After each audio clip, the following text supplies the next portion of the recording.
Nah, kini kita ke informasi yang juga tidak kalah penting, saudara. Ini beberapa hari terakhir ramai diperbincangkan tempe tahu, makanan kebanggaan Indonesia yang kayaknya semua orang katanya kalau lagi nggak ada duit, makannya tempe tahu. Tapi ternyata makanan itu tidak sepenuhnya buatan lokal. Nah, masalah impor kedelai ini, yaitu bahan baku pembuatan tempe dan tahu, bukan penyakit baru yang munculnya sekarang-sekarang ini. Tiap tahun pasti ada aja masalah soal impor kedelai, mulai dari harganya yang naik untuk harga kedelainya, sampai pada akhirnya pedagang tempe tahu ini megap-megap karena bingung harga beli bahan bakunya tinggi banget, harus dijual berapa ke konsumen tempe tahu buatan mereka. Nah, alhasil caranya satu, mending gak jualan dulu, makanya kemarin sempat ada mogok, atau mengecilkan ukuran tahu tempe yang dijual biar nggak rugi-rugi amat nih pedagangnya. Nah, hari ini Kompas Bisnis akan mengulas yang lagi dipusingin sama ibu-ibu kalau belanja di pasar karena harga jual tempe dan tahu kok tiba-tiba naik nih. Hari ini Kompas Bisnis akan mengurai benang kusut impor kedelai. Nah, pertanyaan pertama saudara, kenapa sih harga kedelai kok nggak stabil tiap tahun pasti aja ada naiknya? Salah satunya adalah karena Indonesia masih sangat bergantung dengan kedelai impor. Kalau Anda lihat angkanya dari 2016 ke 2017, kenaikannya cukup signifikan, memang sempat turun di 2018, tapi ketika 2019 ini naik lagi. Data terakhir yang kami ambil dari Badan Pusat Statistik menunjukkan di semester 1 angkanya adalah 1,28 juta ton.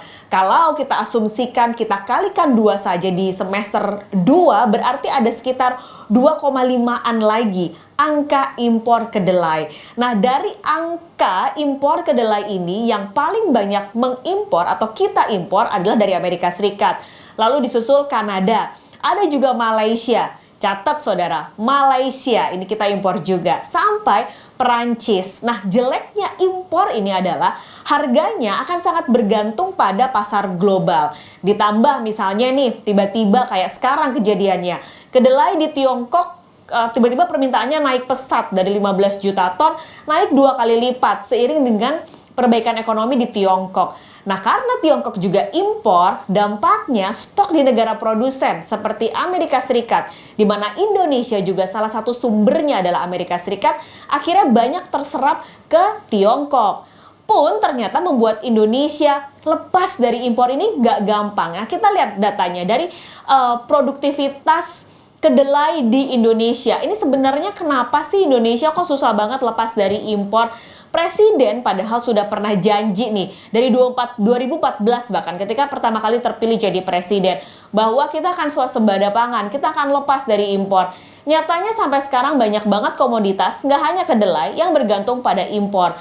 Entah memang karena kondisinya yang serba sulit di Indonesia, atau pertanyaan lain adalah apakah memang ada pihak-pihak yang nggak pengen aja gitu Indonesia lepas dari impor? Itu tanda tanya besar. Nah, kami gambarkan saudara soal kondisi produktivitas kedelai di Indonesia. Indonesia dibandingkan dengan Amerika Serikat, sumber kedelai impor Indonesia. Kalau Anda lihat dari produktivitasnya ini bahkan sampai 2 kali lipat Indonesia dibandingkan dengan Amerika Serikat. Sementara untuk penyinarannya memang di Indonesia keberuntungan sebagai negara tropis, penyinarannya jadi lebih cepat dibandingkan dengan Amerika Serikat. Tapi karena produktivitas per hektarnya jauh banget, makanya produksi di Amerika Serikat bisa sangat tinggi. Nah, Kementerian Pertanian sebagai kementerian yang bertanggung jawab pada produksi lokal kedelai ini bilang sebenarnya pengembangan produksi kedelai di Indonesia ini sulit karena satu, nggak ada kepastian harga atau kepastian pasar. Sehingga petani ini lebih realistis, mending saya nanam yang lain aja, misalnya jagung dan padi yang pasar dan harganya lebih ada gambarannya gitu dibanding kedelai. Nah, yang lain saudara, berapa sih sebenarnya produksi kedelai lokal Indonesia dengan perbandingan ini adalah produksi kedelai 2019 lalu 2020 prediksinya 320, di 2021 tahun ini target produksi kedelai lokal dinaikkan lagi menjadi 420.000 ton. Jauh banget sebenarnya dibandingkan dengan kebutuhan kedelai Indonesia, nggak hanya buat tahu tempe, tapi juga buat kecap, buat pakan ternak. Jumlahnya adalah 2,5 juta ton tahun lalu. Dengan produksi segini, mau nggak mau harus impor daripada ujung-ujungnya kayak sekarang, nggak ada bahan bakunya.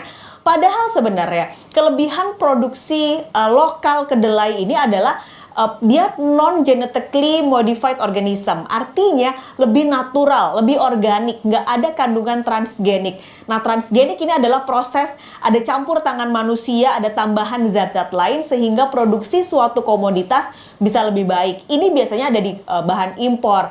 Nah, hal ini juga sebenarnya ngebuat kedelai lokal punya kelemahan, saudara. Biasanya ukurannya lebih kecil dibandingkan dengan kedelai impor. Lalu kulit arinya lebih keras, lebih susah dibersihin, lalu proses peragiannya memakan waktu lebih lama dibandingkan dengan impor.